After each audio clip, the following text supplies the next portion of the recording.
With us now on set is the chef, David Burke. Yeah!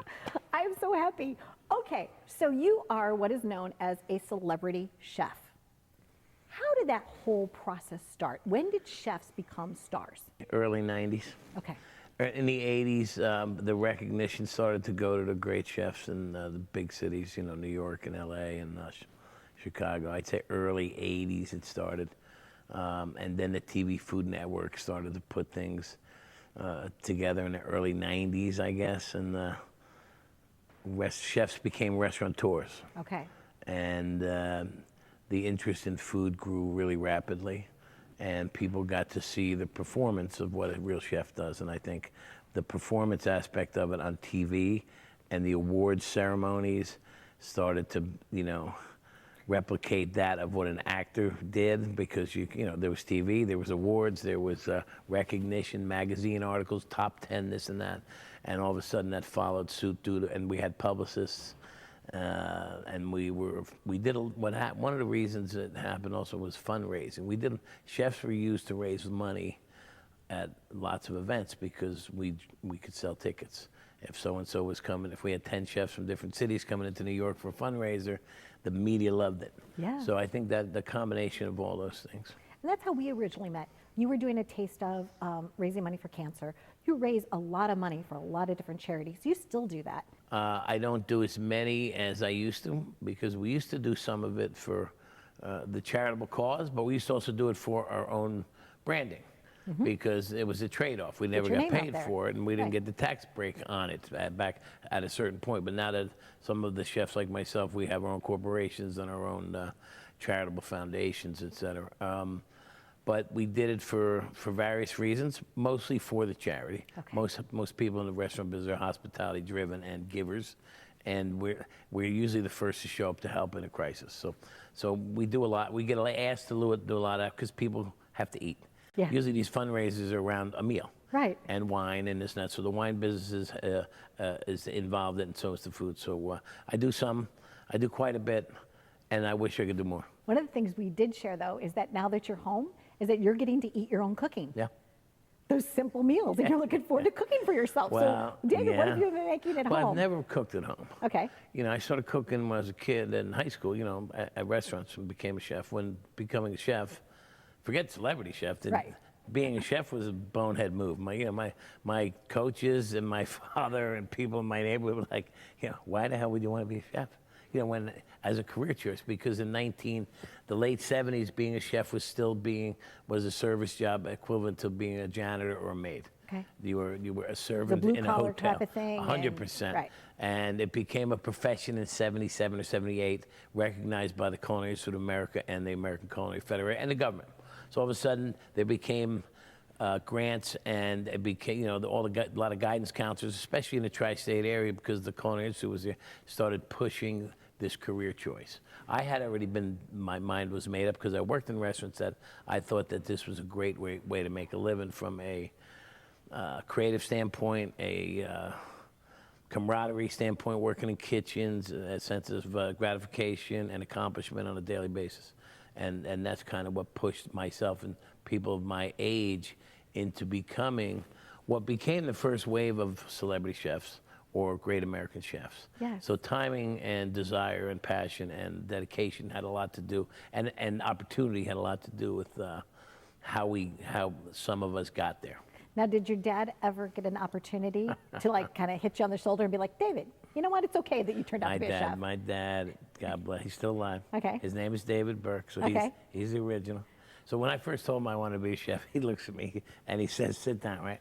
So we sit down in that living room that you never used because it had the plastic on it or something, right? And he says to me, he goes, you know, I know, he says to me, he goes, I know you smoke pot. He goes, I just didn't realize how much.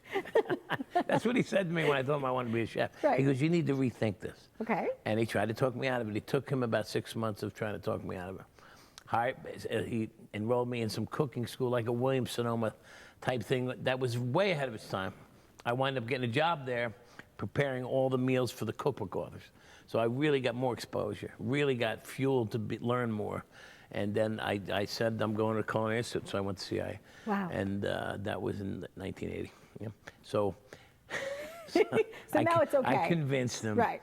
So I guess that was about 12 years later. You know, I did pretty well. Went to the River Cafe, moved to Europe. So then I'm opening a restaurant called David, Burke, and Donatella, which was quite famous. And we're opening up on New York Park Avenue on 61st. And my brother was a chef. He worked for me, my younger brother. So my dad, so I knew he was happy when the awning went up and it said David, Burke, and Donatella. It was snowing like a blizzard. I was out of town. My brother called my father and said, he goes, hey, you know, the awning's up.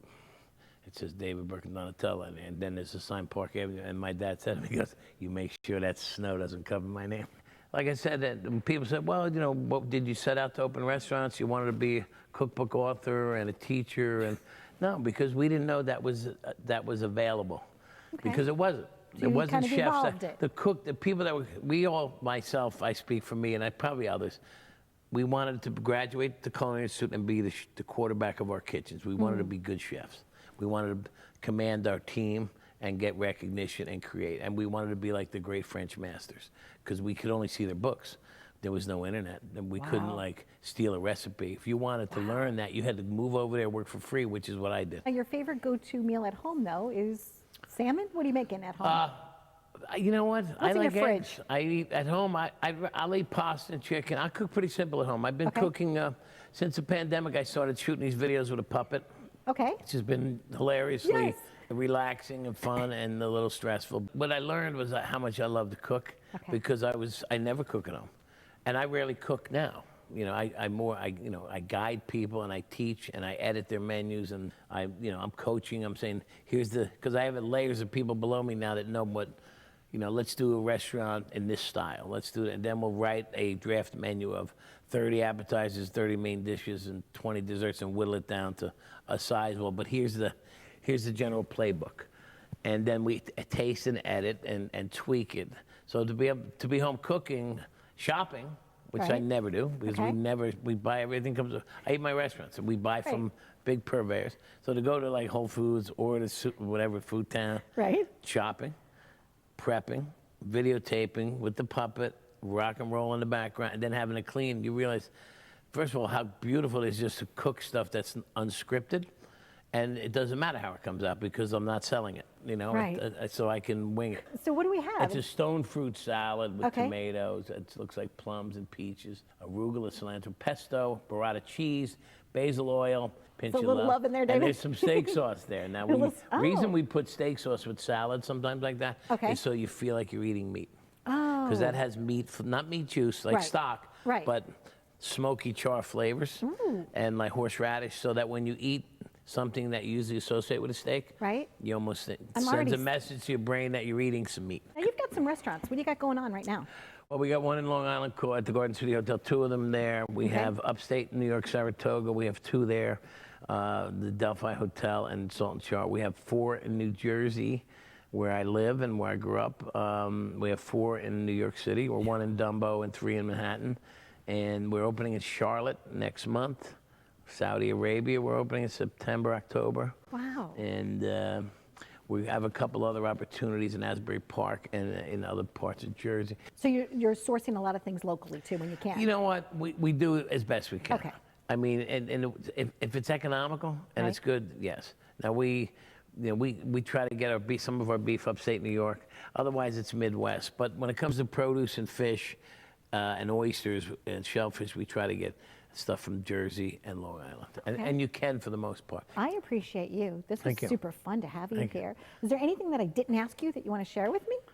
I just like your company. We talked on the phone the other day for like an hour. It was like, Chef David Burke. Nice to see you. Thank you very much. Stay tuned. And I know you want to eat this salad with me. I know you do. I promise you, I will blog and tell you how delicious it is. And we want to keep hearing from you. So we love your emails. If you have a question for the chef or for me, you want to email it to us, I'll make sure that I send it on its way to him. Take care.